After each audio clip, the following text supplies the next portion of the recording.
आज प्रचार विभाग के अपने इस सत्र में सोशल मीडिया का प्रयोग, उसका सावधानियां और क्या क्या उसकी हानि भी हो सकती है, इन सब विषयों पर जो हमसे चर्चा करेंगे उनका परिचय आदरणीय सौरभ मिश्र जी, ये जो विद्या भारती के पूर्वी उत्तर प्रदेश क्षेत्र के क्षेत्र प्रचार प्रमुख का दायित्व है।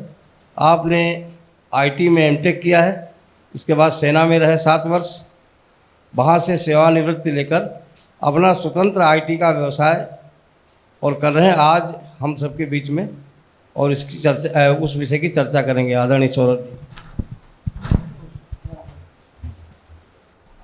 धन्यवाद नरेंद्र जी भाई साहब। आप सभी लोग संघ शिक्षा वर्ग में हैं। इस समय बहुत सारे विषय जो सोशल मीडिया में चलते हैं उनके बारे में कई बार निरंतर हम चिंतन करते रहते हैं। Fast forward, fast forward, fast forward. WhatsApp पे कोई वीडियो आया, तुरंत हमने जितने ग्रुप हमारे हैं फॉरवर्ड कर दिया। सबसे पहले सोशल मीडिया की शुरुआत कैसे हुई, किस तरीके से ये विषय आया। बहुत दिनों पहले आप लोगों ने एक विषय सुना होगा जो बड़े समय तक चर्चा में रहा, इंटॉलरेंस। सबने सुना इंटॉलरेंस शब्द, असहिष्णुता। और हम लोगों पे आरोप लगते रहे कि वी आर इंटॉलरेंस। संघ और संघ से जुड़े जितने भी वैचारिक संगठन हैं वो इंटॉलरेंस को बढ़ावा दे रहे हैं, असहिष्णुता को बढ़ावा दे रहे हैं।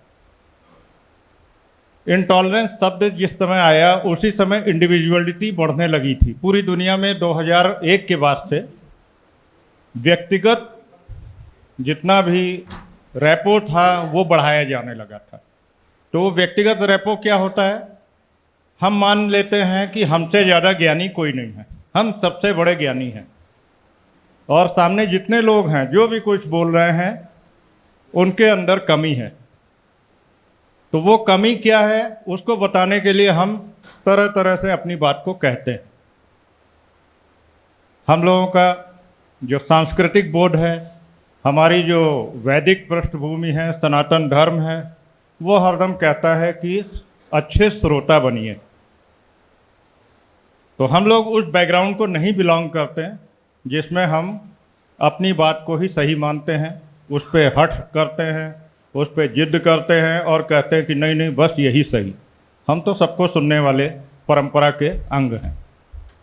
सोशल मीडिया जब 2001 के आसपास की रिक्वायरमेंट में था तो तरह तरह के प्रयोग हो रहे थे, दुनिया भर में आईटी सेक्टर को लेके प्रयोग हो रहे थे। उसी में 2006-07 से बहुत से प्लेटफॉर्म आना शुरू हुए जिसमें फेसबुक, ट्विटर, इस तरह के जो प्लेटफॉर्म थे उनकी प्रारंभिक अवस्थाएं। अब तो फेसबुक सब लोग यूज़ कर रहे हैं, ट्विटर भी बहुत सारे लोग यूज़ कर रहे हैं, इंस्टाग्राम यूज़ कर रहे हैं, व्हाट्सएप यूज़ कर रहे हैं, यूट्यूब यूज़ कर रहे हैं। लेकिन 2006-07 में ये प्रारंभिक अवस्था में थे। उस प्रारंभिक अवस्था के बाद जैसे इसकी ग्रोथ हुई, मल्टीपल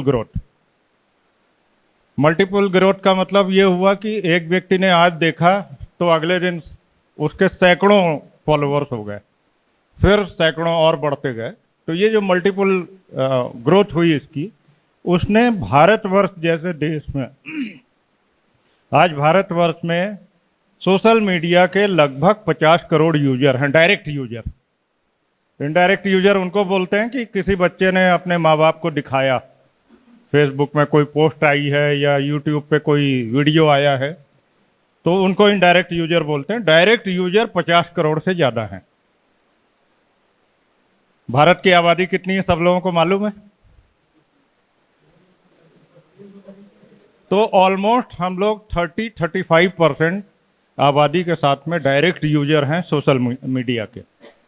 पूरी दुनिया में 100 करोड़ यूजर हैं, 100 करोड़ यूजर और हमारी 50 करोड़ आबादी। तो इसका मतलब सोशल मीडिया का जो मैक्सिमम फैलाव हुआ है वो भारतवर्ष या भारतीय उपमहाद्वीप में हुआ।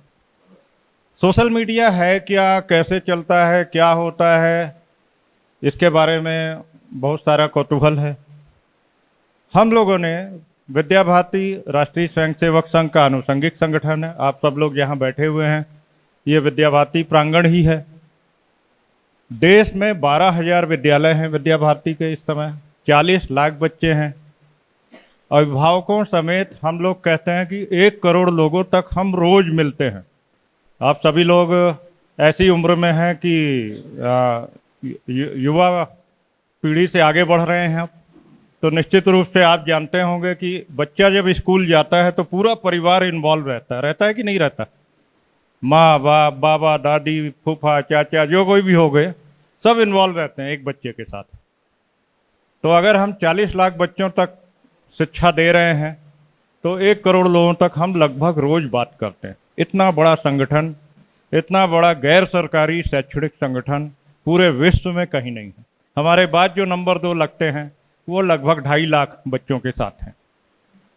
तो हमने विद्या भारती ने कैसे सोशल मीडिया को यूज़ किया, कैसे सोशल मीडिया प्लेटफॉर्म के माध्यम से हमने अपने विचार को आगे बढ़ाया, ये एक बड़ी लंबी कहानी है।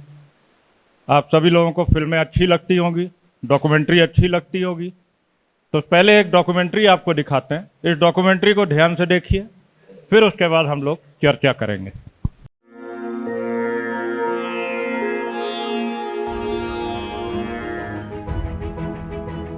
वाक एवं अभिव्यक्ति की स्वतंत्रता लोकतंत्र का एक अहम पहलू है। इस अधिकार के उपयोग के लिए सोशल मीडिया ने जो अवसर नागरिकों को दिए हैं, 1 दशक पूर्व उनकी कल्पना भी किसी ने नहीं की होगी।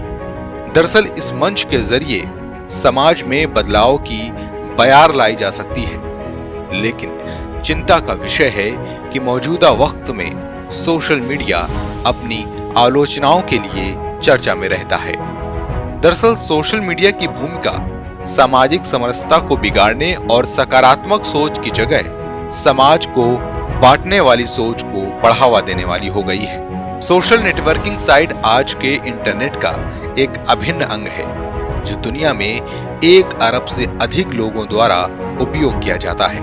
ये एक ऑनलाइन मंच है जो उपयोगकर्ता को एक सार्वजनिक प्रोफाइल बनाने एवं वेबसाइट पर अन्य उपयोगकर्ताओं के साथ सहभागिता करने की अनुमति देता है।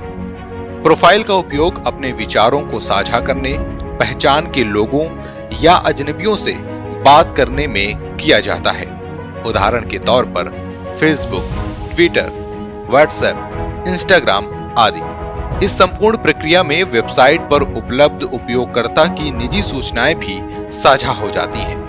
ये पूरी प्रक्रिया सूचना प्रौद्योगिकी पर आधारित है, जहां विभिन्न प्रकार के सॉफ्टवेयर का उपयोग किया जाता है।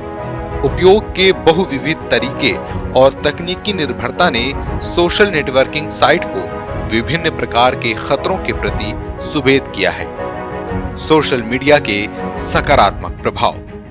सोशल मीडिया दुनिया भर के लोगों से जुड़ने का एक महत्वपूर्ण साधन है और इसने विश्व में संचार को नया आयाम दिया है। ये उन लोगों की आवाज बन सकता है जो समाज की मुख्य धारा से अलग हैं और जिनकी आवाज को दबाया जाता रहा है। वर्तमान में सोशल मीडिया कई व्यवसायियों के लिए व्यवसाय के एक अच्छे साधन के रूप में कार्य कर रहा है। सोशल मीडिया के साथ ही कई प्रकार के रोजगार भी पैदा हुए हैं। वर्तमान में आम नागरिकों के बीच जागरूकता फैलाने के लिए सोशल मीडिया का प्रयोग काफी व्यापक स्तर पर किया जा रहा है। कई रिसर्च में सामने आया है कि दुनिया भर में अधिकांश लोग रोजमर्रा की सूचनाएं सोशल मीडिया के माध्यम से ही प्राप्त करते हैं। सोशल मीडिया के नकारात्मक प्रभाव। कई रिसर्च बताते हैं कि यदि सोशल मीडिया का आवश्यकता से अधिक प्रयोग किया जाए तो वो हमारे मस्तिष्क को नकारात्मक रूप से प्रभावित कर सकता है और हमें डिप्रेशन की ओर ले जा सकता है। सोशल मीडिया साइबर बुलिंग को बढ़ावा देता है। ये फेक न्यूज और हेट स्पीच फैलाने में महत्वपूर्ण भूमिका निभाता है। सोशल मीडिया पर गोपनीयता की कमी होती है और कई बार आपका निजी डेटा चोरी होने का खतरा रहता है। साइबर अपराधों जैसे हैकिंग और फिशिंग आदि का खतरा भी बढ़ जाता है। आजकल सोशल मीडिया के माध्यम से धोखाधड़ी का चलन भी काफी बढ़ गया है ये लोग ऐसे सोशल मीडिया उपयोगकर्ता की तलाश करते हैं जिन्हें आसानी से फंसाया जा सकता है। सोशल मीडिया का अत्यधिक प्रयोग हमारे शारीरिक और मानसिक स्वास्थ्य को बड़े पैमाने पर प्रभावित कर सकता है। सोशल मीडिया और भारत। सोशल मीडिया ने समाज के अंतिम छोर पर खड़े व्यक्ति को भी समाज की मुख्य धारा से जुड़ने और खुलकर अपने विचारों को अभिव्यक्त करने का अवसर दिया है। आंकड़ों के अनुसार वर्तमान में भारत में तकरीबन 350 मिलियन सोशल मीडिया यूजर हैं और अनुमान के मुताबिक वर्ष 2023 तक यह संख्या लगभग 447 मिलियन तक पहुंच जाएगी। वर्ष 2019 में जारी एक रिपोर्ट के मुताबिक भारतीय उपयोगकर्ता औसतन 2.4 घंटे सोशल मीडिया पर बिताते हैं। इसके अतिरिक्त सोशल मीडिया अपनी आलोचनाओं के कारण भी चर्चा में रहता है। दरअसल सोशल मीडिया की भूमिका सामाजिक समरसता को बिगाड़ने और सकारात्मक सोच की जगह समाज को बांटने वाली सोच को बढ़ावा देने वाली हो गई है। भारत में नीति निर्माताओं के समक्ष सोशल मीडिया के दुरुपयोग को नियंत्रित करना एक बड़ी चुनौती बन चुकी है और लोगों के द्वारा इस ओर गंभीरता से विचार भी किया जा रहा है। सोशल मीडिया का दुरुपयोग। आंकड़ों के अनुसार वर्ष 2018-19 में फेसबुक, ट्विटर समेत कई साइटों पर 3,245 आपत्तिजनक सामग्रियों के मिलने की शिकायत की गई थी, जिनमें से जून 2019 तक 2,662 सामग्रियां हटा दी गई थी। उल्लेखनीय है कि इनमें ज्यादातर वो सामग्री थी जो धार्मिक भावनाओं और राष्ट्रीय प्रतीकों के अपमान का निषेध करने वाले कानूनों का उल्लंघन कर रही थी। इस अल्पावधि में भी बड़ी संख्या में आपत्तिजनक सामग्री का पाया जाना ये दर्शाता है कि सोशल मीडिया का कितना ज्यादा दुरुपयोग हो रहा है। यही नहीं, सोशल मीडिया के जरिए ऐतिहासिक तथ्यों को भी तोड़ मरोड़ कर पेश किया जाता रहा है। न केवल ऐतिहासिक घटनाओं को अलग अलग रूप में पेश करने की कोशिश हो रही है, बल्कि आजादी के नायकों के बारे में भी गलत जानकारी बड़े स्तर पर साझा की जा रही है। यकीनन यह न केवल देश की प्रगति में रुकावट है, बल्कि भविष्य में इसके खतरनाक परिणाम भी सामने आ सकते हैं। सोशल मीडिया के दुरुपयोग ने इसे एक खतरनाक उपकरण के रूप में भी स्थापित कर दिया है तथा इसके विनियमन की आवश्यकता लगातार महसूस की जा रही है। अतः आवश्यक है कि निजता के अधिकार का उल्लंघन किए बिना सोशल मीडिया के दुरुपयोग को रोकने के लिए सभी पक्षों के साथ विचार विमर्श कर नए विकल्पों की खोज की जाए, ताकि भविष्य में इसके संभावित दुष्प्रभावों से बचा जा सके। विद्या भारती द्वारा सोशल मीडिया एवं डिजिटल प्लेटफॉर्म का उपयोग। विद्या भारती ने वर्ष 2018 में अपने प्रचार विभाग को पूरी तरह से डिजिटल प्लेटफॉर्म के रूप में स्थापित कर दिया। विद्या भारती online.org डोमेन के माध्यम से विद्या भारती पूर्वी उत्तर प्रदेश क्षेत्र के समस्त लगभग 1100 विद्यालयों को समाचार संप्रेषण की स्वतंत्रता प्रदान करते हुए अपने विद्यालयों में होने वाले कार्यक्रमों एवं गतिविधियों को विद्यालय में नियुक्त प्रचार प्रमुख आचार्य के माध्यम से पोर्टल पर अपलोड करने की सुविधा प्रदान की गई है। विद्यालय द्वारा पोर्टल पर अपलोड की गई सामग्री को क्षेत्रीय कार्यालय के प्रचार विभाग द्वारा एडिट करके सही स्वरूप प्रदान किया जाता है तथा उस सामग्री को विद्या भारती के राष्ट्रीय पदाधिकारियों एवं देश के समस्त समाचार पत्रों एवं न्यूज चैनलों को जारी किया जाता है। इस प्रक्रिया में क्षेत्रीय कार्यालय लगभग 100 से 150 समाचार वीडियोस एवं फोटोग्राफ नियमित रूप से समाज में विद्या भारती के कार्यों के प्रचार प्रसार के लिए रिलीज करता है। वर्ष 2019 से विद्या भारती LMS के माध्यम से विद्या भारती पूर्वी उत्तर प्रदेश के समस्त स्कूलों को यूनिक आईडी से कनेक्ट किया जा चुका है। इस यूनिक आईडी के माध्यम से विद्यालय डिजिटल प्लेटफॉर्म पर दिखाई पड़ते हैं और विद्यालय की समस्त सुविधाएं यथा शिक्षक, विद्यार्थी, अभिभावक एवं अन्य समस्त कर्मचारी यूनिक आईडी के माध्यम से उस डिजिटल स्कूल में प्रवेश कर सकते हैं। डिजिटल स्कूल के माध्यम से कोरोना काल में शिक्षण कार्य निर्बाध रूप से चलाया गया। उक्त शिक्षण कार्य देश के स्कूलों से एकदम अलग है। इसमें प्रत्येक विद्यालय, आचार्य, विद्यार्थी एवं अभिभावक की आइडेंटिटी पूर्णतः सुरक्षित है। उसको अपने क्लास की ई book, multimedia, academic video, homework, notes, question bank, hobby classes, report card, identity card आदि डिजिटल लॉकर के माध्यम से 25 वर्षों के लिए प्रदान किया गया है। इस प्रक्रिया में आर्टिफिशियल इंटेलिजेंस का उपयोग किया गया है, जो भारतवर्ष के किसी भी शैक्षणिक संस्थान, चाहे वो सरकारी हो अथवा प्राइवेट, कहीं भी उपलब्ध नहीं है। उक्त प्लेटफॉर्म के माध्यम से हम राष्ट्रीय स्वयंसेवक संघ की मूल धारणा राष्ट्रहित सर्वोपरि पर आधारित विभिन्न ब्रॉडकास्ट कार्यक्रम भी संचालित करते हैं, जिसमें देश और प्रदेश के विभिन्न लोगों, माननीय राज्यपाल, माननीय मुख्यमंत्री, मंत्री, अधिकारी, शिक्षाविद, सेना के पदाधिकारी और समाज के विभिन्न वर्गों में कार्य कर रहे लोगों को आमंत्रित किया जाता है, जिनके माध्यम से हम अपने लाखों भैया बहनों और अभिभावकों तक अपने विचारों को संप्रेषित करते हैं। ये एक असाधारण प्रयोग है जो हमारे राष्ट्रवादी विचारों को जन जन तक पहुंचाने का असाधारण कार्य किया जा रहा है। आजादी के अमृत महोत्सव पर विद्या भारती पूर्वी उत्तर प्रदेश के द्वारा आयोजित इस कार्यक्रम में सहभागिता कर मैं अपने आप को गौरवान्वित महसूस कर रही हूँ।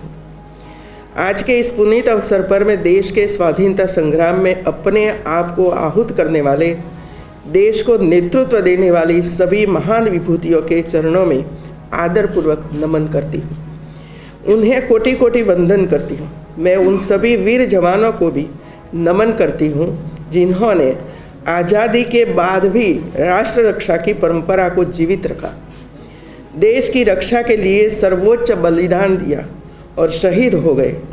इसके साथ ही मैं जिन पुण्य आत्माओं ने आज़ाद भारत के पुनर्निर्माण प्रगति की एक एक ईंट रखी, 75वें वर्ष में देश को यहाँ तक लाए, मैं उन सभी को भी नमन करती हूँ। आज के इस कार्यक्रम में देश की आज़ादी में शहीद होने वाले सेनानियों और देश की रक्षा में अपने प्राणों की आहुति देने वाले वीर जवानों के परिजनों को भी सम्मानित किया गया है। मैं उनका भी अभिनंदन करती हूँ। विद्या भारती के माध्यम से नई शिक्षा नीति पर जो काम किया वो भी आज मैं सबके सामने रखना चाहती हूँ कि 2 स्थान पर, एक काशी में 300 आंगनवाड़ी वर्कर को ट्रेनिंग विद्या भारती के द्वारा दी गई 3 दिन की, और इधर लखनऊ में 300 आंगनवाड़ी की जो कार्यकर्त्री थी वे लोगों को विद्या भारती के द्वारा 3 दिन की ट्रेनिंग दी गई, किस तरह पढ़ाना है और हमारा सिलेबस कैसा होना चाहिए, ये सब कुछ वे लोगों ने काम किया था मित्रों। इसी तरह ये हम जो काम नहीं करेंगे तो जो हमारी ये जो पीढ़ी है ना, वो तो मोबाइल में ही उलझी हुई है। सबके पास मोबाइल है। 1 साल का बच्चा है, उनके पास भी मोबाइल है भाई, ऐसे ऐसे करता रहता है, माँ भी देती रहती है कि ले जाओ, वो रोता है तो मोबाइल के हाथ में पकड़ा देती है। तो ये स्थिति को हमें बदलना है मित्रों। कोरोना कालखंड में शिक्षा क्षेत्र सर्वाधिक प्रभावित होने वाला क्षेत्रों में से एक था, और उस कालखंड में इस आवश्यकता की पूर्ति कैसी हो, ऑनलाइन एजुकेशन का प्लेटफॉर्म भी, डिजिटल प्लेटफॉर्म भी उपलब्ध करवाने का जो कार्य भारत सरकार ने अलग अलग प्लेटफॉर्म के माध्यम से प्रारंभ किए। देश ने देखा है आवश्यकता के अनुरूप उस प्रकार की आवश्यकता सरकार उपलब्ध करा रही है, उसका आविष्कार करके उसे उपलब्ध कराने का कार्य कर रही है। और मुझे प्रसन्नता है कि उस डिजिटल प्लेटफॉर्म से विद्या भारती ने भी अपने आप को जोड़ करके 40 लाख विद्यार्थियों को इस योजना, इस सेवा के साथ जोड़ने का कार्य किया है। हमें तकनीक से नहीं भागना है, हमें रूढ़िवादिता के खिलाफ आवाज उठानी है। किसी भी उस दुष्प्रवृत्ति के खिलाफ जो हमें हमारे विकास को बाधित करता हो, हमारी एकता में बाधक हो, हमारे एक स्वस्थ और समर्थ भारत के निर्माण में जो बाधक होती हो, हमें उस प्रकार की दुष्प्रवृत्ति के खिलाफ आवाज उठानी है। लेकिन तकनीक को अपनाने में कहीं भी अपने आप को पीछे नहीं रखना है। और अगर हम तकनीक को अपनाने में पिछड़े तो फिर हम लोग अपने आप ही पिछड़ जाएंगे। और मुझे प्रसन्नता है कि आज से ठीक 75 वर्ष पूर्व, 70 वर्ष पूर्व गोरखपुर में जो बीजारोपण हुआ था, एक छोटा सा संस्थान खोला गया था, छोटा सा स्कूल आज भी है गोरखपुर में, सरस्वती शिशु मंदिर पक्की बाग, बहुत अच्छा स्कूल है, 1952 में स्थापित हुआ था। आज वहां पर सीनियर सेकेंडरी तक की आधुनिक शिक्षा उपलब्ध कराई जा रही है। बहुत अच्छी संख्या में बच्चे वहां पर हैं। अभिभावकों में एक उत्साह होता है कि हम अपने बच्चे का प्रवेश वहां पर करवाएं, क्योंकि उसने एक अच्छी पीढ़ी दी। लगातार राष्ट्रीयता से ओतप्रोत राष्ट्रभक्तों को जन्म देने का कार्य गोरखपुर की पक्की बाग सरस्वती शिशु मंदिर पक्की बाग ने किया था। और लगातार उस अभियान के साथ आज भी वह 70 वर्षों से कार्य करती हुई दिखाई दे रही। आज तो गोरखपुर में कई संस्थान विद्या भारती के माध्यम से संचालित हैं। पूरे देश के अंदर 12,000 से अधिक संस्थान संचालित हैं। बिना भेदभाव के आधुनिक शिक्षा, संस्कार युक्त शिक्षा, राष्ट्रीयता से ओतप्रोत शिक्षा देने का कार्य विद्या भारती के संस्थान कर रहे हैं। और केवल वहीं पे नहीं, एकल संस्थान चल रहे हैं जनजातीय क्षेत्रों में, दूरस्थ क्षेत्रों में, वनवासी क्षेत्रों में, गिरिजनों के लिए, वनवासी बंधुओं के लिए जो सेवा के प्रकल्प चल रहे हैं, वे अलग से कार्यक्रम हैं। बिना किसी सरकारी सहयोग के लगातार ये कार्यक्रम उस अभियान के हिस्से बने हुए हैं। और आज डिजिटल प्लेटफॉर्म पर भी कोरोना कालखंड में विद्या भारती ने अपने आप को जोड़ने का जो अभिनव प्रयास किया, अत्यंत अभिनंदनीय है।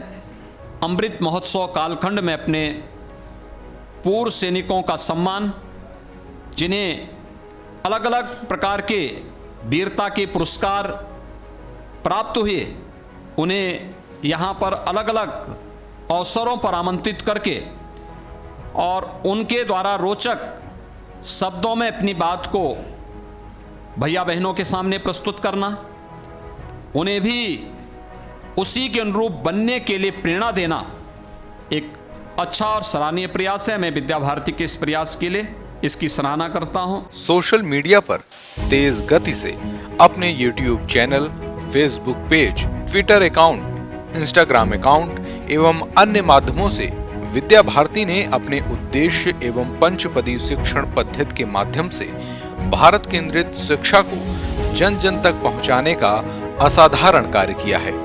इस भारत केंद्रित शिक्षा के माध्यम से हमारी मातृ संस्था राष्ट्रीय स्वयंसेवक संघ के शताब्दी वर्ष 2025 तक हम संपूर्ण विश्व के समस्त देशों तक अपने संदेशों को पहुंचा रहे होंगे तथा भारतवर्ष की वर्तमान 135 करोड़ आबादी तक हमारी पहचान सांस्कृतिक एवं राष्ट्रीय निष्ठा के कार्यकर्ताओं के रूप में स्थापित रहेगी।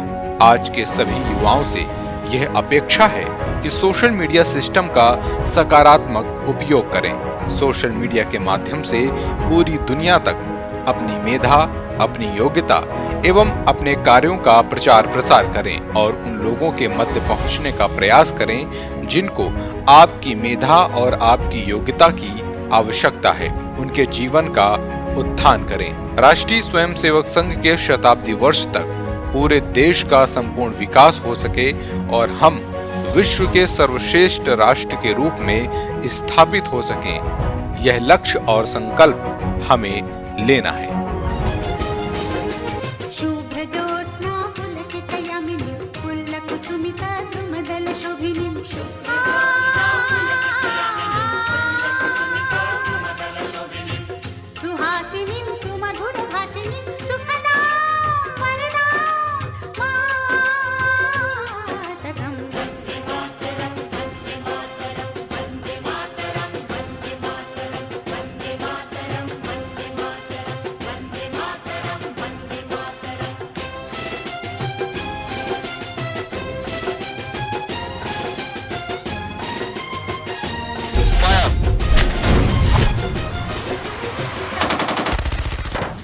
ये डॉक्यूमेंट्री देख के कुछ आप लोगों को अच्छा लगा? इसमें जो भी अतिथि आते हैं, इसी हॉल के कार्यक्रम थे, आपने जो देखा राज्यपाल या मुख्यमंत्री इसी हॉल में थे ये लोग, और उस समय हमारे सामने 60, 70, 80 लोग बैठे होते हैं, लेकिन ब्रॉडकास्ट के माध्यम से लगभग 25-30 लाख लोग उस समय प्रोग्राम को देख रहे होते हैं। ये सोशल मीडिया है। सोशल मीडिया के माध्यम से हम करोड़ों लोगों तक पहुंच जाते हैं, बहुत तेज गति से, बहुत तेज गति से। वो गति जो न चिट्ठी से हो सकती थी, न पोस्ट कार्ड से हो सकती थी, और न किसी अन्य तरीके से। आज से 30 साल पहले आप लोग सब लोग थे, तो 30 साल पहले इस तरह के विषय ला पाना संभव नहीं था। दूरदर्शन के माध्यम से, चैनल्स के माध्यम से कुछ थोड़ा बहुत हो सकता था, लेकिन वो उनकी इच्छा पे था। वो हमें दिखाना चाहते हैं तो दिखाएंगे, नहीं दिखाना चाहते हैं तो नहीं दिखाएंगे। आज ये सब हमारे नियंत्रण में है।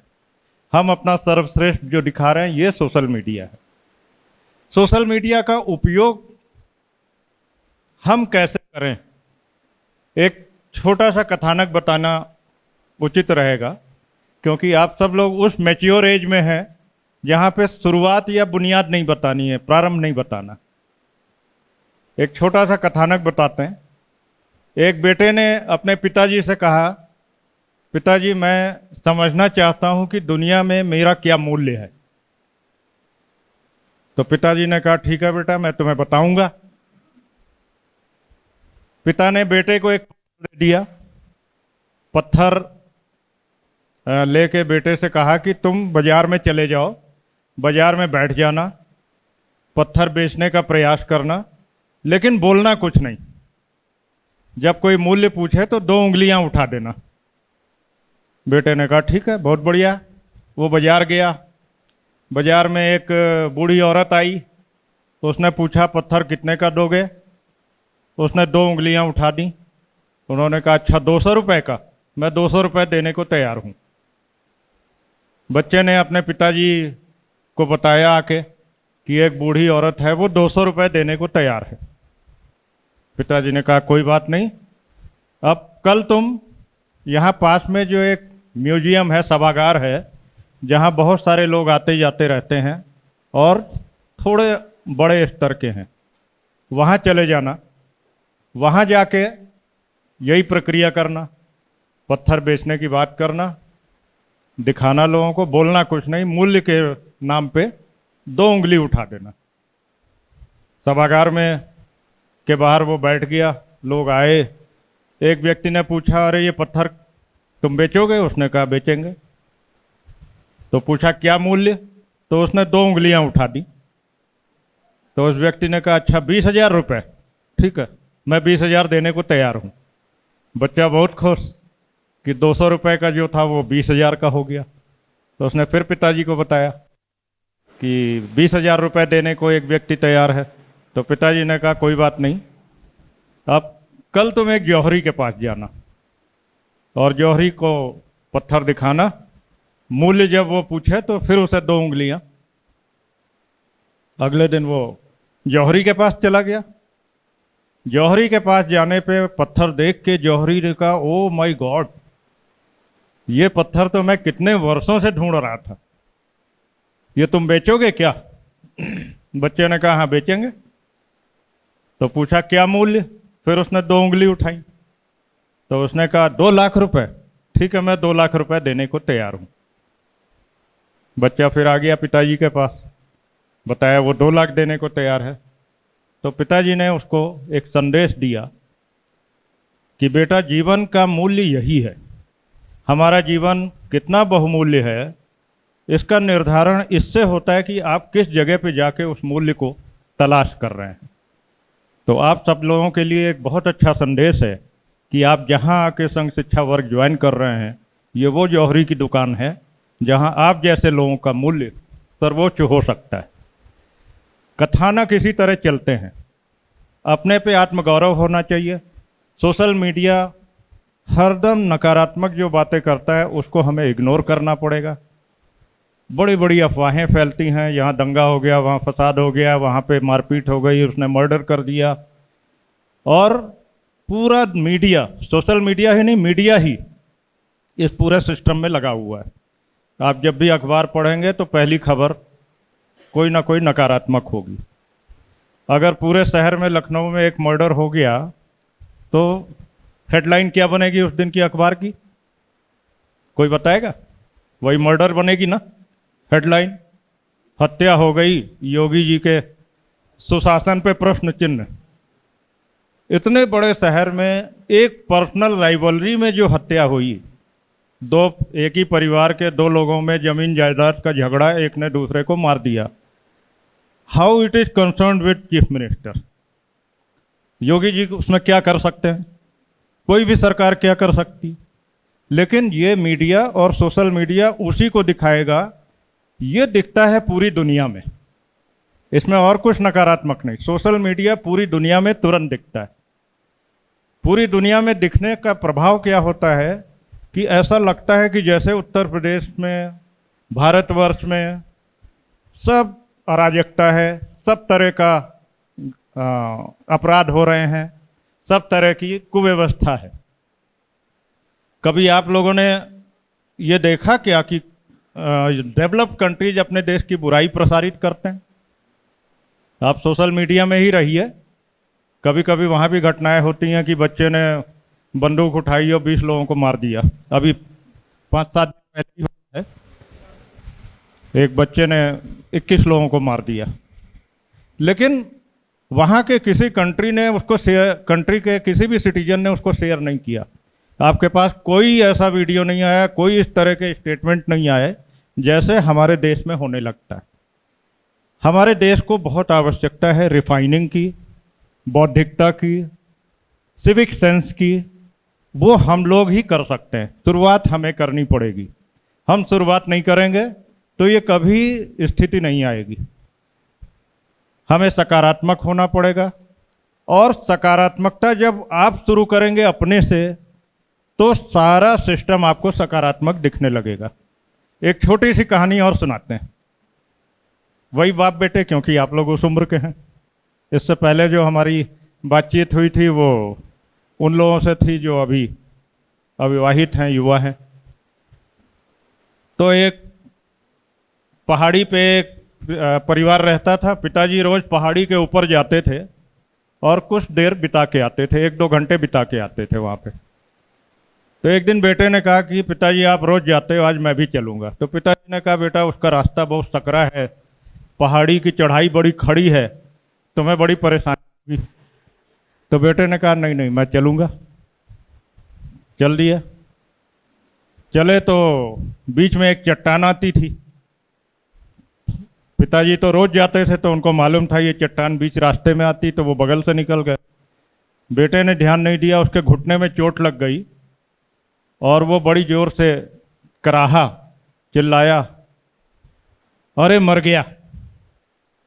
उसके चिल्लाने के तुरंत बाद 3-4 बार वही आवाज़ आई। आप सब लोग पहाड़ों पे जरूर गए होंगे कभी ना कभी। तो पहाड़ों में प्रायः इको बहुत होती है। आप जोर से बोलिए तो वो लौट के 2 बार, 3 बार, 4 बार आती है। तो वही आवाज़ अरे मैं मर गया बड़ी तेज उसके पास वापस आई। बच्चा तो बच्चा, अबोध मन, उसको समझ नहीं आया। उसने कहा यहाँ कोई है जिसने ये किया। फिर वो पिताजी ने उसका हाथ पकड़ा, कहा कोई बात नहीं बेटा। तो वो बहुत तेज झल्लाया। उसने कहा ऐसे रास्ते पे आप क्यों आते हैं? फिर वही आवाज़ आ गई इको। अब उसका मन एकदम दृढ़ हो गया कि नहीं यहाँ कोई है जो हमारे साथ बदमाशी कर रहा है। फिर उसके बाद पिताजी जब ऊपर पहुंच गए तो बच्चे ने उनसे झगड़ा किया कि आप ऐसी जगह पे क्यों आते हैं, क्यों बैठते हैं। तो पिता ने समझ लिया कि इसके मन में इस इको की वजह से निगेटिविटी आ गई है, नकारात्मकता आ गई है। तो उन्होंने उससे कहा कि बेटे मैं तुमसे बहुत प्यार करता हूँ, जोर से बोला। अब वो इको आने लगी, मैं तुमसे बहुत प्यार करता हूँ। तो बच्चे ने सुना तो उसने कहा अरे। फिर अगली बार फिर पिता ने कहा बेटे तुम मेरे लिए बहुमूल्य हो। फिर वो इको आने लगी। तब बच्चे को कुछ समझ आया। फिर पिता ने समझाया, बेटा तुम जो बोलोगे, ये सारी पहाड़ी, ये पूरी प्रकृति, ये पूरे पेड़ पौधे, ये सारे आसमान से आने वाली आवाज़ें सब तुम्हें उसी तरह की वापसी देंगी। तब बच्चे ने जोर से कहा, बच्चे ने बहुत जोर से कहा, मैं आपको प्यार करता हूँ। वो आवाज़ें आने लगी वापस। बच्चे को समझ आया, जीवन में हम जो कुछ बाहर बोलते हैं वो यहीं पे स्टोर्ड है, इसी ब्रह्मांडीय ऊर्जा में स्टोर्ड है, यहाँ से कहीं नहीं जा रहा है। हम सकारात्मक हैं तो सारी सकारात्मकता अपने आप हमारे पास आने लगेगी।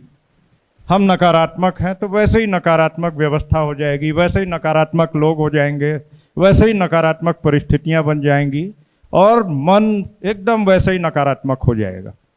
तो इसलिए हमें देश को अगर सुधारना है, हमें देश को सिविक सेंस देना है, हमें देश को सकारात्मक दिशा में ले जाना है, हमें उन वामपंथियों से, वो टुकड़े टुकड़े गैंग वालों को सुधारना है, शुरुआत खुद करनी पड़ेगी। और हमारी शुरुआत जैसे ही हो जाएगी, हमारे सारे लोग वैसे ही परिवर्तित होने लगेंगे। तो आप लोग तैयार हैं सकारात्मकता के लिए? हाथ उठाइए। अरे वाह, बहुत बढ़िया। तो इसी तरह से जीवन को बदलने की जो व्यवस्था है वो सोशल मीडिया में है, वो भी है इसमें, लेकिन वो इतने रिजेक्टेड मोड में रहती है कि उसको शेयर करने में मज़ा नहीं आता है लोगों को। हम लोग संकल्प लें कि हम शेयर वही करें जो पॉजिटिव हो, जो सकारात्मक हो, जो हमारे समाज में परिवर्तन ला सके और हमें हर हाल में अच्छा बता सके। हमें कभी कभी बड़ा क्रोध आता है, हम हरदम ये सोचते हैं मुझे ये क्यों नहीं, दूसरे को क्यों। हम तुलना करते हैं दूसरे से, हम अपने से प्रेम नहीं करते। हमें लगता है कि हम ही सबसे खराब व्यक्ति हैं, हमारी ज़िंदगी बहुत खराब ज़िंदगी है, हम जो जी रहे हैं वो मजबूरी में जी रहे हैं, और सामने वाला व्यक्ति, उसका पता नहीं क्या भाग्य है, वो तो एक नंबर का बेवकूफ़ है। पढ़ाई के समय में हम लोग भी ऐसे ही सोचते थे कि वो तो पढ़ता लिखता भी नहीं है, वो टॉप कर जाता है। तो ये जो नकारात्मकता हमारे अंदर आती है, जो क्रोध आता है, उसको हमें नियंत्रित करना पड़ेगा। एक छोटा कथानक क्रोध पे भी है, इसका प्रयोग आप सब लोग कर सकते हैं। ये एक अप्लाइड बात है। एक बच्ची को बहुत गुस्सा आता था, और जिस समय गुस्सा आता था, आप बच्चों को देखते हैं, गुस्सा आ जाएगा तो कोई सामान उठा के फेंक देंगे, गिलास तोड़ देंगे, बर्तन पटक देंगे, कुर्सी तोड़ देंगे। ऐसा करते हैं ना बच्चे गुस्से में। उसको बहुत गुस्सा आता था, तो उसकी एक टीचर आती थी पढ़ाने के लिए। तो एक बार पेरेंट्स ने उस बेटी के उन टीचर से कहा कि इसको बहुत गुस्सा आता है और गुस्से में ये अनकंट्रोल्ड हो जाती है, कोई इसका नियंत्रण नहीं रहता, किसको मार देगी, क्या फेंक देगी, क्या पटक देगी। टीचर ने कहा कोई बात नहीं, मैं उसे ठीक करूंगी, 10-15 दिन लग सकता है इसमें। उसके बाद उन्होंने उस बेटी से बात करी, अपने स्टूडेंट से, और उससे कहा कि बेटा अब तुम्हें गुस्सा आए तो मैं तुम्हें एक फॉर्मूला बता रही हूँ, वो करना पड़ेगा, करोगी? तो वो टीचर की बात मानती थी। आज के समाज में यही हो रहा है, बच्चे अपनी माँ बाप की बात नहीं मानते, किसी और की मानते हैं। ये शिकायत सबकी होगी ना, अपने नियंत्रण में नहीं है, पता नहीं किसकी सुनता है किसकी बात को मानता है। वही वहाँ था। तो टीचर ने उसके घर के पीछे एक दीवार थी, उससे कहा कि जब तुम्हें बहुत गुस्सा आए तो तुम एक कील ले लो और उस कील को लाके इस दीवार में ठोंक दिया करो। उसने कहा ठीक है, यही करूँगी। अगले दिन उसे जब गुस्सा आया तो उसने एक कील ली, उस दीवार में ठोंक दी जाके। लगभग 10 कीलें पहले दिन ठोंक गई। टीचर अगले दिन आई तो पूछा क्या हुआ, उसने कहा 10 कीलें ठोंकी हमने। उससे अगले दिन भी 10, उससे अगले दिन भी 10। 5वें छठे दिन कीलें 9 हो गई, क्योंकि उस बेटी को ये लगने लगा कि गुस्सा आता है, फिर मैं जाती हूँ, फिर कील ठोंकती हूँ, इतनी मेहनत करनी पड़ती है, इससे अच्छा गुस्सा कम कर दिया जाए, ना किया जाए। फिर 9, 8, 7, 6, 5 करते हुए अगले कुछ दिनों में एक दिन ऐसा आया जब उसने एक भी कील नहीं ठोकी। तो उसने टीचर से बोला कि आज हमने एक भी कील नहीं ठोकी क्योंकि आज गुस्सा नहीं आया। तो टीचर ने कहा बहुत बढ़िया, चॉकलेट दी उसे, शाबाशी दी, सब कुछ किया। और फिर अगला टास्क दे दिया। उन्होंने कहा कि अब जब अगला दिन आए तो हर दिन तुम्हें एक कील निकालनी है। ऐसा करते करते अगले 2-3 महीने में उसने सारी कीलें निकाल दी। फिर उसको मिठाई दी, शाबाशी दी। उस बेटी ने कहा कि अब मेरा गुस्से पे पूरा नियंत्रण हो गया, अब मुझे गुस्सा नहीं आता। तब उस टीचर ने उससे कहा कि बेटी तुम्हें इस दीवार पे कुछ दिख रहा? तो उसने कहा नहीं, अब एक भी कील नहीं है। तो उन्होंने कहा नहीं, ध्यान से देखो, कुछ दिख रहा है? तब उसने कहा हाँ, इसमें कुछ जो कीलें मैंने ठोकी थी वो गड्ढे हैं, वो सुराख इसमें दिख रहे हैं सब। तब उस टीचर ने कहा कि बेटा ये जीवन का सत्य है कि जब तुम गुस्सा करती थी तो तुम्हारे माँ बाप वो कील ठुक जाती थी उनके दिमाग में, तुम उसके बाद कील निकाल भी लेती हो तो भी उनके मन में वो स्पॉट नहीं खत्म होता। तो इसलिए गुस्सा कभी नहीं करना चाहिए, क्योंकि वो कभी भी किसी भी रूप में किसी भी तरीके से जीवन में बना तो रहेगा, उसका अंश समाप्त नहीं होगा। टीचर की वो बात उसने मानी और वो जीवन में सबसे शांत और सबसे सुखद, सबसे सहज बेटी के रूप में बढ़ते हुए जीवन बिताने लगी। तो जो गुस्सा आता है हमें, जो हमें क्रोध आता है, जो हमें अपनी क्षमताओं से आक्रोश होता है कि हम क्यों नहीं कर पाए, हम क्यों नहीं कर पा रहे हैं, हमारे पास क्यों नहीं, हमारे पास ये इतना बड़ा मकान क्यों नहीं, इतनी बड़ी गाड़ी क्यों नहीं। जीवन का सही सत्य यही है कि हम अपने लिए बने हैं। हमारे अपने लिए जो संतुष्टि का भाव है उसकी एक लिमिटेशंस है। वो लिमिटेशंस हमें पहचाननी पड़ेंगी। पहचान के हम बचे हुए समय को राष्ट्रहित में समर्पित करें। जैसे राष्ट्रीय स्वयंसेवक संघ की मेन उक्ति जो है, जो पीछे लिखी भी हुई है, राष्ट्रहित सर्वोपरि।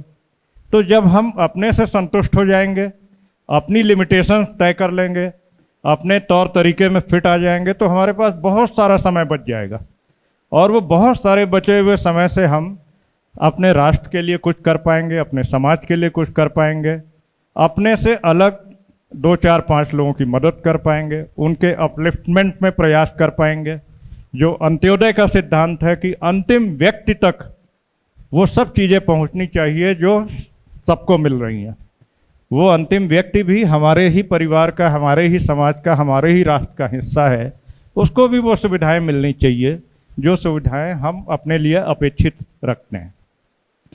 इस तरीके से आप जैसे जैसे जैसे संतुष्ट होते जाएंगे, वैसे वैसे आपके अंदर सकारात्मकता आएगी। जितनी आपके अंदर सकारात्मकता आएगी, उतना ही आप सोशल मीडिया पे सकारात्मक रूप में प्रचलित होते जाएंगे, बढ़ते जाएंगे, और कहीं पे कभी भी किसी भी तरह का कष्ट नहीं होगा। तो आप तैयार हैं अपने आप को असंतुष्ट से संतुष्ट में लाने के लिए? वाह, ठीक है। और एक जो इस उम्र में आने के बाद, जिस उम्र में आप लोग बैठे हुए हैं आज, इस उम्र में आने के बाद एक जो सबसे बड़ा कष्ट भारतीय समाज में है, हमारे लोग छूटते जाते हैं। क्यों छूटते जाते हैं? क्योंकि उनसे हमारा स्वार्थ नहीं सिद्ध हुआ तो हमने उनको गालियां देना शुरू कर दी। करते हैं ना? उनसे हमारा कोई भी वेस्टेड इंटरेस्ट था किसी भी तरह का, हमारी एक अपेक्षा थी कि वो तो बड़ा संपन्न व्यक्ति है और हमें ज़रूरत होगी तो 1 लाख रुपए दे देगा। उसने नहीं दिया, हो सकता है उसके पास ना रहा हो उस समय, लेकिन हमने उसको ब्लैकलिस्ट कर लिया। तो ये जो सिस्टम हम करते जाते हैं, इससे हमारा समाज बिखरता जाता है। इसीलिए राष्ट्रीय स्वयंसेवक संघ की जो धारणा, संयुक्त परिवार की धारणा, कुटुंब प्रबोधन की धारणा, वो इसीलिए शुरू करनी पड़ी। नहीं तो ये तो भारतीय समाज का अंग था। संयुक्त परिवार हमारा समाज है ना, सब लोग मानते हैं। लेकिन आज हम एकल होते जा रहे हैं, और एकल होके इतने एकल होते जा रहे हैं कि हम अपने सगे भाई को, हम अपने माँ बाप को, हम अपने परिवार को एकदम सेकेंडरी मानने लगते हैं। तो ये जो स्वकेंद्रित व्यवस्था है, इसी वजह से संघ, राष्ट्रीय स्वयंसेवक संघ को कुटुंब प्रबोधन, संयुक्त परिवार व्यवस्था, इस पे बात करनी पड़ रही है। विश्वास हरदम करें, विश्वास को अविश्वास में परिवर्तित हम ही लोग करते हैं। हम सबसे पहले व्यक्ति होते हैं जो किसी को अविश्वास में लेके आते हैं। इस पे एक बहुत छोटी सी बात बताएंगे। ये सब हिस्टोरिकल हैं और 100 अलग अलग तरीकों से बताई जाने वाली कथानक है। एक राजा था, राजा का एक मंत्री था। मंत्री बहुत बुद्धिमान था। जैसे हम लोग अकबर बीरबल के सुनते हैं, वैसे भारतवर्ष में अनेकों हिंदू राजा थे जिनके पास बहुत अच्छे लोग थे। इतिहास ने लिख दिया कि वो उनके नवरत्न थे, रहे होंगे। हमारे यहाँ तो नवरत्नों की श्रृंखला ही रही पूरी। तो राजा का मंत्री था। मंत्री ने अपना जीवन भर राजा के लिए खूब काम किया। उसके निर्णय सही होते थे, उसके द्वारा बताई गई सलाह सही होती थी। वो जो निर्णय करता था उसको राजा को, राज्य को, सबको लाभ होता था। लेकिन ऐसे लोगों के साथ वो नकारात्मक लोग जुड़े होते हैं। सत्ता के इर्द गिर्द आपको ऐसे लोग मिलेंगे, पावर के इर्द गिर्द ऐसे लोग मिलेंगे, संपन्न लोगों के इर्द गिर्द ऐसे लोग मिलेंगे जो केवल उनके कान भरते हैं, नकारात्मक चीज़ें बताते हैं। आप लोग अगर नौकरी में होंगे तो अपने ऑफिस में यही झेलते होंगे, व्यवसाय में होंगे तो व्यवसाय में यही झेलते होंगे। एक समूह चलता रहता है नकारात्मक लोगों का, जो निरंतर ये प्रयास करता है कि जो लोग सफल हैं या जिनके रास्ते सही हैं या जिनकी वजह से सफलताएं आ रही हैं, उनको किसी तरह से गिरा दिया जाए। ऐसा होता है ना पूरे समाज में। तो राजा के मंत्री से बहुत से लोग चिढ़ते थे। मंत्री किसी अभियान में था, राज्य बढ़ाने का अभियान था, सेनाएं लेके गया हुआ था। इधर वो लोग सक्रिय हो गए। उन्होंने बहुत से प्रमाण देके राजा के कान भर दिए कि ये तो अब आपको सत्ता से हटा के खुद काबिज होने जा रहा है, खुद राजा बनने की इसकी योजना, षड्यंत्र बन चुका है। अगर आपने अभी निर्णय नहीं लिया तो आपको ये हत्या कर देगा और आप राजा नहीं रहेंगे। राजा ने तुरंत उसको बुलाया, सुना और उसको मृत्युदंड की सजा दे दी। ये जिस कालखंड की बात है, उस कालखंड में मृत्युदंड जिसको देते थे तो बहुत खूंखार टाइप के कुत्तों के बीच में उसके हाथ पैर बांध के डाल देने की सजा दी जाती थी। और जैसे ही वो डाला जाता था, कुत्ते वो खूंखार होते थे, वो उसकी हड्डी चमड़ी सब खा जाते थे। तो जब वो सजा दे दी गई तो मंत्री ने राजा से कहा कि मुझे 10 दिन का समय दे दिया जाए, मैं उस 10 दिन में अपने परिवार में जो बंटवारा करना वो कर दूं, जिन लोगों से मैंने पैसे वैसे ले रखे हैं उनके पैसे दे दूं, जिससे जब गोलोक गमन हो मैं पहुंचूं ईश्वर के सामने, तो कोई चीज़ ऐसी ना हो जो हमारे लिए एक अपराध की तरह से आए। राजा ने कहा चलो अंतिम इच्छा इसकी मान ली जाए। अंतिम इच्छा मानने में कोई बुराई नहीं। मंत्री दिमाग से बहुत ही रिफाइंड थे। वो घर गए, 100 सोने की मोहरें उठाई और वो जो बाड़ा था उसका जो देखभाल करने वाला व्यक्ति था, कुत्तों के, खूंखार कुत्तों के बाड़े का, उसको 100 सोने की मोहरें दे दी उसको और उससे कहा कि इसके बदले में केवल एक काम करना है कि अगले 10 दिन तक मैं इन कुत्तों की देखभाल करूंगा। तो उसने कहा इससे क्या, इसमें क्या फ़र्क पड़ता है, आप करो देखभाल। अगले 10 दिन तक उस मंत्री ने उन कुत्तों को खूब खिलाया पिलाया, सेवा करी उनकी, उनको घुमाने ले जाना, सब कुछ करना, और उससे कुत्तों की दोस्ती हो गई। 10 दिन जब पूरे हो गए, 11वें दिन उसके हाथ पैर बांध के वहाँ पे डाला गया।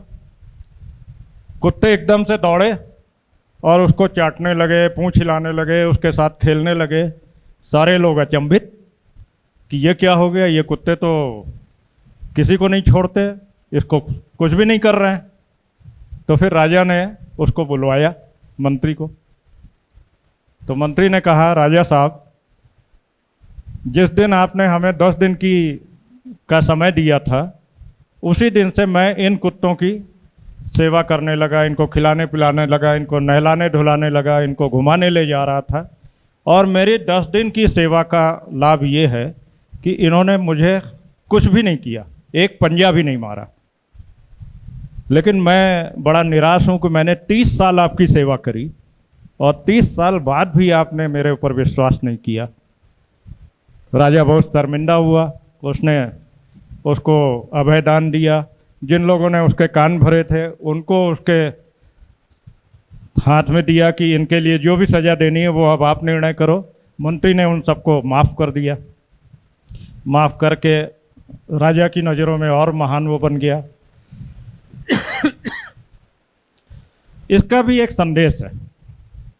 संदेश यही है कि आप समाज को जोड़ते जाइए, परिवार जोड़िए, फिर समाज जोड़िए, फिर उन लोगों को भी जोड़िए जिनको आप कहीं कोई मदद कर सकते हैं। ये जो जोड़ने की श्रृंखला है, यही संघ परिवार की श्रृंखला बनेगी। आज हम लोग अगर लगभग 10 करोड़ परिवारों तक पहुंचे हुए हैं तो ये केवल इसी जोड़ने के सिद्धांत से। इसमें कहीं पे भी नकारात्मकता कभी मत लाइए। किसी ने कभी कोई गलती कर भी दी तो उसको उदार मन से माफ़ करना। सोशल मीडिया जितना भी है इस तरह के बहुत से अनुभवों से भरा पड़ा है, लेकिन उसको देखने की फुर्सत नहीं है। आत्मचिंतन कर अपनी लिमिटेशंस को निर्धारित कर लेंगे, बचे हुए समय को दैनिक रूप से राष्ट्र के लिए, समाज के लिए समर्पित करेंगे।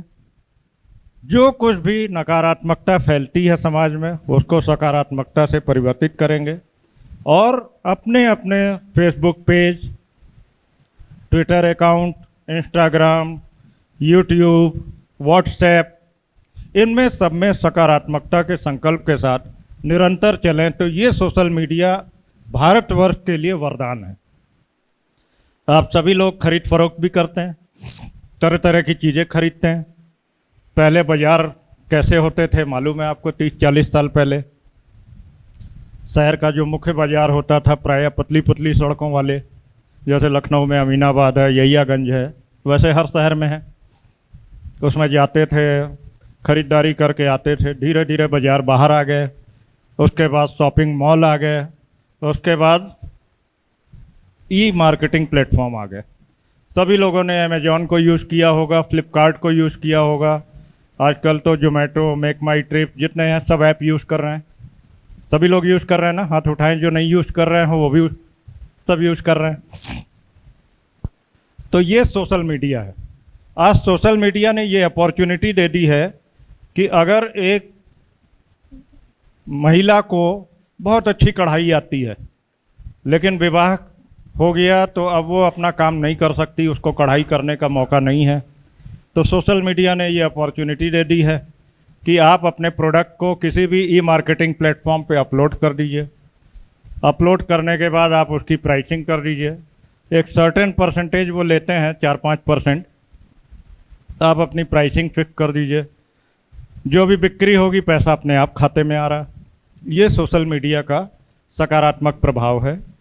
भारतवर्ष में इतना हैंडीक्राफ्ट था, सब समाप्त होता जा रहा। हमारे आपके देखते देखते गांव में जो सब कारोबार थे सब समाप्त हो रहे हैं, सारी तरह की सुविधाएं समाप्त हो रही हैं।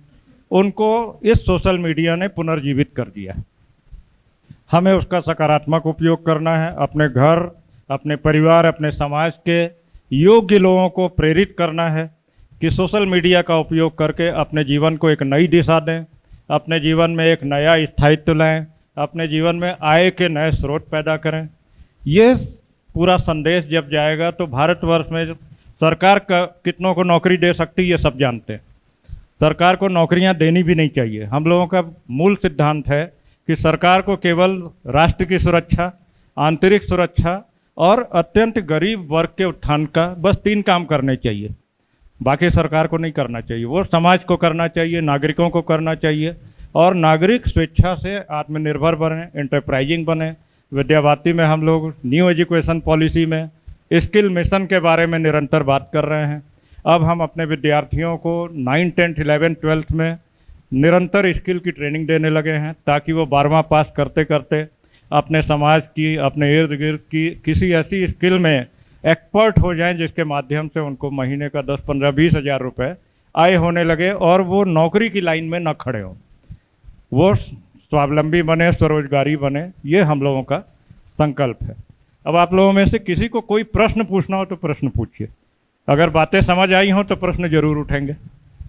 अभी ये अंत में कि इसके माध्यम से अपना रोजगार भी बढ़ा सकते हैं, तो क्या इसका कोई वह शुल्क वगैरह भी हमें देना होता है क्या? मान लीजिए कोई अपना हम प्रोडक्शन कुछ अपना हथकरघा लघु उद्योग के माध्यम से अपना कुछ तैयार कर रहे हैं और सोशल मीडिया पर उसको हम डाल दिए, क्या इसका कोई शुल्क वगैरह भी उनको देना पड़ेगा क्या?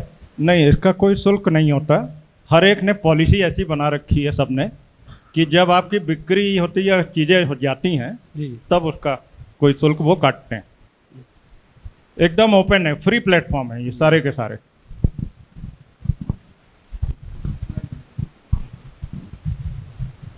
संक्षिप्त में हमें लीगल एस्पेक्ट्स के बारे में थोड़ा सा और बता, क्या लीगल है क्या इलीगल है, अगर समय हो तो। लीगल किसके? जैसे जो भी चीज़ें कंटेंट्स मिलते हैं, हाँ। उनके खिलाफ क्या एक्शन हो सकता है कि नहीं हो सकता? एक इसके बारे में धारणा है और वो हम क्लियर भी कर दें, साइबर लॉ पूरी दुनिया में लागू है। भारतवर्ष में भी साइबर लॉ लागू हो चुका है और 2012 में इसको फुल्ली इम्प्लीमेंट कर दिया गया। साइबर लॉ उन लोगों के पे लागू होता है जो धोखाधड़ी कर रहे हैं। धोखाधड़ी जैसे हमने सोशल मीडिया की डॉक्यूमेंट्री में भी दिखाया था कि तरह तरह की धोखाधड़ी हो रही हैं। धोखाधड़ी डिजिटल मीडिया नहीं करता है, व्यक्ति करता है। अब व्यक्ति कैसे करता है? जैसे आपको बैंक ने इंटरनेट बैंकिंग दे दी, ऐप के माध्यम से बैंकिंग के लिए फैसिलिटी दे दी, तो अब आपको यूज़र आईडी पासवर्ड दे दिया।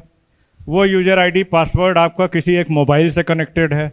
जब भी आप कोई ट्रांजैक्शन करेंगे बैंक के ऐप पे या नेट बैंकिंग पे, तो एक OTP आएगा, वो OTP आपको फिल करना है। तो इसको हम लोग बोलते हैं 4 लेयर सिक्योरिटी है। ये जो 4 लेयर सिक्योरिटी सिस्टम है, पहला लेयर होता है आपका यूज़र आईडी पासवर्ड, वो जब आप लगाएंगे तभी लगेगा। अगर आपने अपना पासवर्ड किसी को नहीं बताया है तो इस पृथ्वी पे कोई नहीं है जो उस पासवर्ड की कल्पना करे। पासवर्ड मशीन जनरेटेड होता है। जैसे हम लोग विद्या भारती में यूनिक आईडी और पासवर्ड देते हैं बच्चों को, तो किसी को नहीं पता होता वो पासवर्ड क्या आएगा, मशीन देती है वो, और मशीन को रीड करने वाली कोई मशीन नहीं बनती। तो सबसे पहली सिक्योरिटी होती है कि आप पासवर्ड अगर लीक नहीं करेंगे तो 100% आप सुरक्षित हैं। अगर पासवर्ड भी किसी को पता है तो आपका किस मोबाइल नंबर से कनेक्टेड है फ़ोन, वो आप नहीं लीक करें तो आप सुरक्षित हैं। सेकेंड लेयर सिक्योरिटी हो गई। फिर जब आप ट्रांजैक्शन का प्रयास करते हैं तो OTP आता है, उसी मोबाइल पे आता है। वो OTP आपके मोबाइल पे आया, आप ही को डालना है, तो कोई तीसरा नहीं डाल सकता। इसका मतलब आपका मोबाइल अगर उसके हाथ पड़ गया तो वो OTP पढ़ सकता है। चौथी फाइनल सिक्योरिटी क्या होती है कि जिस समय ट्रांजैक्शन वो कर रहा होता है उसी समय वो तुरंत मैसेज आपको भेजता है। आप लोगों ने देखा होगा ATM में भी आपने विड्रॉल किया, 100 रुपये भी करेंगे तो धड़ से मैसेज आ जाएगा। तो अगर आपके पास मैसेज आया तो 30 मिनट का टाइम है पूरी दुनिया में। 30 मिनट में अगर आप उसी लिंक पे जाके तुरंत इन्फॉर्म कीजिए कि ये ट्रांजैक्शन आपने नहीं किया तो आप सुरक्षित। तो अब साइबर क्राइम वाले क्या करते हैं? साइबर क्राइम वाले आपके यूज़र आईडी पासवर्ड को आपसे पूछ लेंगे, उसके बाद आपसे OTP पूछ लेंगे, आपका मोबाइल नंबर पूछ लेंगे, फिर उसके बाद क्राइम करते हैं। इसीलिए साइबर सिस्टम में, डिजिटल सिस्टम में यूज़र आईडी कॉमन रहता है, लेकिन पासवर्ड समय समय पे बदलते रहना चाहिए। बैंक भी मैसेज देते हैं, सारे तरह के ऑर्गेनाइजेशन मैसेज देते हैं। साइबर क्राइम में पूरी दुनिया में रेट अलग है। भारतवर्ष में 97% साइबर क्राइम परिवार के लोग करते हैं। वो कैसे करते हैं? ज़्यादातर हम लोग क्या करेंगे, क्रेडिट कार्ड या डेबिट कार्ड है उसके पीछे पिन लिख देते हैं कि याद नहीं रहेगा, इसलिए उसमें 4 डिजिट का पिन भी डाल दिया। अब आपका डेबिट कार्ड आपका बेटा उठा ले जाके ATM में ट्रांजैक्शन करे, पिन लिखा हुआ है, पिन डाला उसने, पैसा विड्रॉल कर लिया, उस समय आपका मोबाइल वो साथ लेके चला गया, आपको पता ही नहीं लगा। जितने भी क्राइम यहाँ पे दर्ज होते हैं उन क्राइम में बाद में केस इसलिए नहीं कन्वर्ट होने पाते हैं क्योंकि फिर माँ बाप, भाई बहन, पति पत्नी, इन्हीं रिश्तों में होते हैं ये, तो वो कहते हैं अच्छा छोड़िए, जो होना था हो गया। तो साइबर क्राइम हरदम आपका परिचित व्यक्ति करेगा। 3% लोग होते हैं जो साइबर हैकर्स होते हैं, वो आपका पैसा नहीं लेंगे, वो सीधे बैंक पे अटैक करते हैं, वो सीधे सरकारी खजाने पे अटैक करेंगे। सरकार का जो अकाउंट चल रहा होगा जिसमें 100, 200, 500 करोड़ होगा, उस पे अटैक करेंगे, वो आपसे नहीं करेंगे। एक दूसरी कैटेगरी आजकल खड़ी हो गई है, वो साइबर ठग कहलाते हैं। वो साइबर क्राइम की जगह साइबर ठग हैं। साइबर ठग क्या करते हैं कि उनको मालूम है कि आपका फला बैंक में अकाउंट है, वो अकाउंट बैंक वाले मिले हुए हैं या कहीं के लोग मिले हुए हैं, तो उनसे वो जानकारी ले लेंगे, फिर आपको फ़ोन करेंगे और आपसे कहेंगे कि आपके अकाउंट में ये ट्रांजैक्शन हो रहा है और ये पैसा कट रहा है, क्या ये आपका है? तो आप कहेंगे नहीं, मेरा नहीं है। तो अच्छा, तो डिटेल बताइए, आप अपनी कस्टमर आईडी बताइए, ये पासवर्ड बताइए, ये बताइए, वो बताइए। तो इसमें हम लोगों को बड़ा क्लियर रहना चाहिए कि कोई भी डिजिटल सिस्टम कभी भी आपसे वर्बली कोई चीज़ नहीं पूछेगा। ओरल सिस्टम डिजिटल में है ही नहीं। कहीं से भी अगर फ़ोन आके कोई जानकारी ले रहा है, कोई भी व्यक्ति ले रहा है, कहीं का भी ले रहा है, तो वो ठग है और वो आपको लूटना चाहता है। अब इसमें आपको विवेक का इस्तेमाल करना है। हम लोग लालच में फंस जाते हैं। बहुत से मैसेज आते हैं जिन मैसेज में लिखा रहता है आपकी इतनी लॉटरी लग गई है, इतने मिलियन रुपए आपको मिलने वाले हैं, तो आप देखते हैं 1 करोड़ रुपए मिलने वाला, तो इस लिंक को क्लिक करिए। लिंक क्लिक कर दिया, वहाँ से फिर आपकी हैकिंग हो गई। इसके अलावा बाकी डिजिटल से ज़्यादा सेफ कुछ भी नहीं है।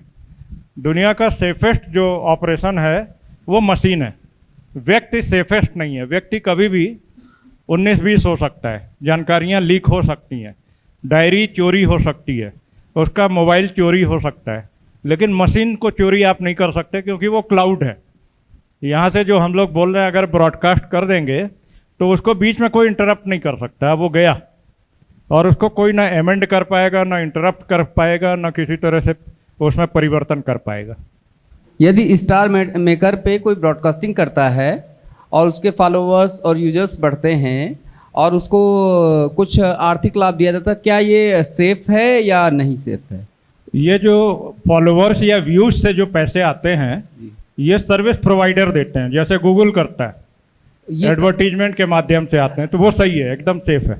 उसमें आपका जो अकाउंट लिंक होगा जी, उसी में पैसा आएगा और डायरेक्ट डॉलर्स में आता है, वो उसमें कोई असुरक्षा नहीं है। और भारतीय सिस्टम में कोई नहीं है ऐसा जो पैसे प्रोवाइड करता हो। अच्छा, इसमें गूगल है, माइक्रोसॉफ्ट है, बड़े प्लेयर्स हैं जो ओरेकल हैं, ये सब देते हैं। यदि कोई ऐसा मैसेज व्हाट्सएप पर फॉरवर्ड कर दे कोई जिसमें किसी वर्ग विशेष, जाति विशेष पर कोई टिप्पणी की गई या गलत तथ्य प्रस्तुत करके उनके विरुद्ध एक वातावरण तैयार किया जा रहा है, तो उनके विरुद्ध क्या कार्रवाइयाँ हो सकती? वो पूरी तरह से साइबर लॉ में क्रिमिनल की तरह से ट्रीट किए जाएंगे। इसीलिए व्हाट्सएप पे जो मैसेज आपका नोन ना हो उसको डिलीट कर दीजिए, कभी फॉरवर्ड नहीं करिए। वो हरदम एक साइबर क्राइम का होता है। एडमिन से शुरू करेगी पुलिस, एडमिन को पहले पकड़ती है, फिर जितने लोगों ने जहाँ जहाँ फॉरवर्ड किया है they all are criminal in view of law. नहीं तो उस पर कार्रवाई जो होगी सब पर समान होगी या मूल स्रोत पर ही होगी? जिसने नहीं, एडमिन पे भी होगी, जो जितने फॉरवर्ड कर रहे हैं सब उसके लिए जिम्मेदार हैं। ठीक। विद्या भारती से जुड़े हुए जो लोग हैं, जो बच्चे हैं, उनके अलावा जो बच्चे हैं, क्या उनके लिए प्लेटफार्म है? क्या कोई उपयोगिता मतलब इसकी है जिससे हम उन बच्चों को जोड़ सकें ऑनलाइन प्लेटफार्म के जरिए? ऑनलाइन प्लेटफॉर्म दूसरे मॉडल में उनके लिए भी उपलब्ध है।